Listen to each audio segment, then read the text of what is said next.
and to our final speaker, who is our second speaker against the motion, Mehdi Hasan. Mehdi is a journalist, a broadcaster, a prominent critic of Israel. He's a host on Al Jazeera English, and he's a columnist on the US online magazine, The Intercept. Mehdi, the floor is yours for 10. Ladies and gentlemen, we have been witnessing tonight a deeply cynical proposition. Deliver a farrago of straw men, distortions, deflections, false accusations, and of course, straight up pro-Israel propaganda. Then again, hearing Melanie Phillips come here and champion the rights of gays in Israel in order to defend Zionism was well worth the entry ticket in and of itself. So let's be clear about what this motion is tonight, because it's the motion you all have to vote on in good conscience. The motion says, quote, anti-Zionism is anti-Semitism. It doesn't say some anti-Zionists are anti-Semites, which is true. It doesn't say anti-Zionism can sometimes turn into anti-Semitism, which is true. It doesn't say that anti-Semites often use anti-Zionism as cover, as an excuse for their bigotry and racism, which is true. I wouldn't oppose any of that. But that's not what the motion says. The motion says, ridiculously, sweepingly, offensively, ahistorically, that anti-Zionism is anti-Semitism. That merely being opposed to Zionism, a political ideology, remember, is inherently, by definition, ipso facto, anti-Semitic, which is absurd. Think about the implications of voting for that tonight. You'd be saying every anti-Zionist is a bigot, a racist, and an anti-Semite by definition. Even the many Jewish and Israeli anti-Zionists. So Ilan, Jewish historian, born and raised in Israel, served in the Israeli military. He's an anti-Semite. That's what they want you to believe. That's what they want you to vote for tonight. So is the former Speaker of Israel's own parliament, the Knesset, Avraham Berg. Melanie would say he's a self-hating Jew. So is my Intercept colleague, Naomi Klein, the acclaimed author and climate change activist. So is Noam Chomsky. He's an anti-Semite as well. They want you to vote for them and say that the thousands of Haredi, ultra-Orthodox, anti-Zionist Jews who oppose Zionism for religious theological reasons, they're anti-Semites too. That's what they want. That is what they are asking you to vote for tonight. It's absurd and it's ahistorical. Don't take my word for it. Listen to the 35 top Israeli Jewish scholars and academics, historians of the Holocaust, who came together just a few months ago and published an open letter in which they wrote, and I quote, many victims of the Holocaust opposed Zionism. On the other hand, many anti-Semites supported Zionism. It is nonsensical and inappropriate to identify anti-Zionism with anti-Semitism. End quote. Are they anti-Semites too? Really? All 35 of them? By the way, in terms of the history they refer to in their letter, it is an undeniable, indisputable fact that many, many European anti-Semites, as Ilan alluded to, did support Zionism at the outset. They did embrace the founder of Zionism, Theodor Herzl, because for their own selfish racist reasons, they shared his goal of treating Jews as a foreign, separate nation and getting them out of Europe. Take British Foreign Secretary Arthur Balfour, author of the 1917 Balfour Declaration, in favor of Zionism. Balfour dismissed Jews as, quote, an alien and hostile people. He sponsored legislation to keep Jewish refugees out of the UK.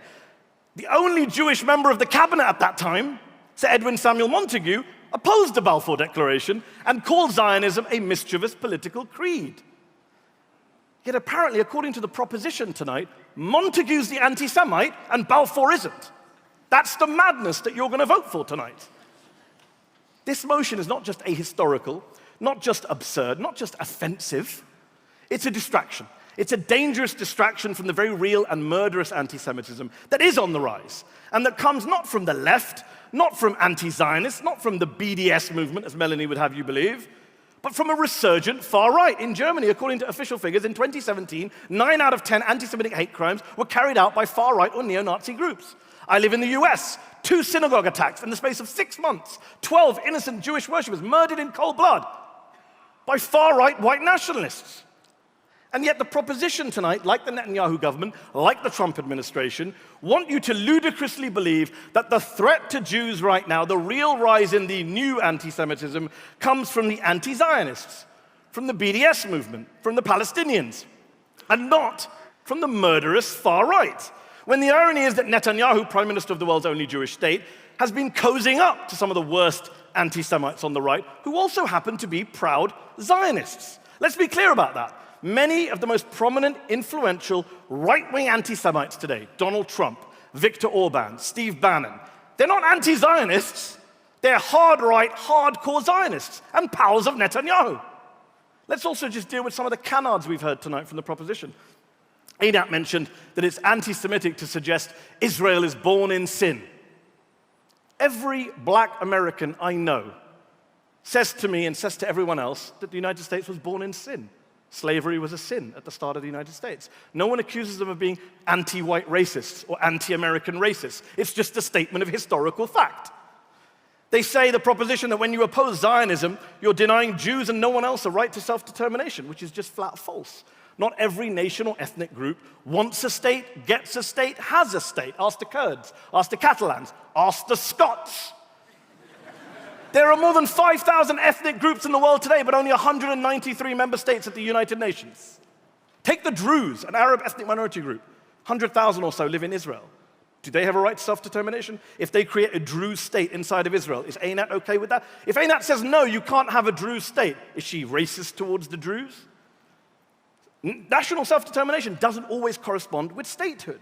Melanie says, it's not racist for the Kurds to aspire to statehood. She's right, it's not. But the flip side of that is true as well. The British government, the American government, most of the EU governments do not support Kurdish statehood. Does that mean the British government, all of us, are racist towards the Kurds? People have legitimate debates about where state lines should be drawn, which states should be created, how those states exist. It's not racism or bigotry to have that legitimate debate. It can be, but it's not by definition. The issue is not whether Jews deserve a homeland or have a historic connection to the land of Palestine. Of course they do.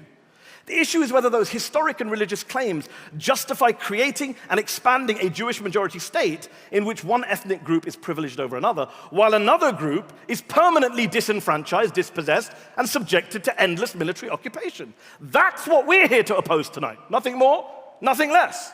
And has the proposition even stopped to ask what it means to say to that oppressed group, the Palestinian people, to say to them that you're either a Zionist, you either subscribe to the ideology of your oppressor, or you're a racist? What kind of choice is that?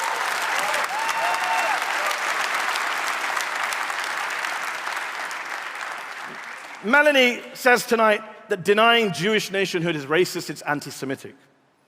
And yet she has no issue erasing the Palestinian people from the face of the planet. She said in her speech that only the Jews have a unique right to nationhood and statehood in that part of the world, not the Palestinians. What is that? Is that not bigotry? Is that not racism? Is that not wiping a people off the face of the planet? But this is what you'll be voting for tonight if you vote for the proposition. This is what the Israeli, pro-Israeli argument has always been: to silence the Palestinians, to silence their opposition to occupation, to silence their resistance as Palestinian citizens living inside of Israel to a nationalistic ideology which treats them like second-class citizens, which denies them many of the rights and privileges of the majority. And one thing I want to make clear to you tonight: you don't have to be an anti-Zionist to vote with me and Ilan tonight. You don't even have to be a critic of Israel. You can be the biggest supporter of Israel in the world and vote with the opposition. All you have to be is someone who recognizes that it is an egregious smear, a naked slur, to claim, to label those of us, Jews and non-Jews alike, who oppose a political ideology in good faith because we think it's unjust, iniquitous, oppressive, to label us as anti-Semites for holding that political view. All you have to be is someone who recognizes that the claim that we hate or are opposed to Jews simply because we don't agree with the idea of a state that privileges one group over another makes us racists. So let me repeat, to be clear, tonight's debate is not about Israel per se. It's not about whether you support or oppose Israel or the occupation. It's about whether you believe the proposition have made the case that those of us who oppose Israel in its current form, who oppose the political ideology underpinning it, that we're racists. That's the bar that has to be crossed tonight. It's that simple. And I'll tell you this for free. Those of us who value our free speech, who don't want to see anti-Semitism cynically weaponized by supporters of Israel, who oppose that ideology of Zionism in good faith with good reason, we will not go quietly into the night. We will not be silenced. We will not be bullied. We will not be cowed. We will not be smeared. So, ladies and gentlemen, stand with us against this unjust, inaccurate, irresponsible, dishonest, ludicrous, simplistic, sweeping motion which conflates Judaism, a great and ancient religion, with Zionism, a very modern political ideology, and in doing so risks emptying anti-Semitism of all meaning. Ladies and gentlemen, stand with us tonight. Oppose this awful motion.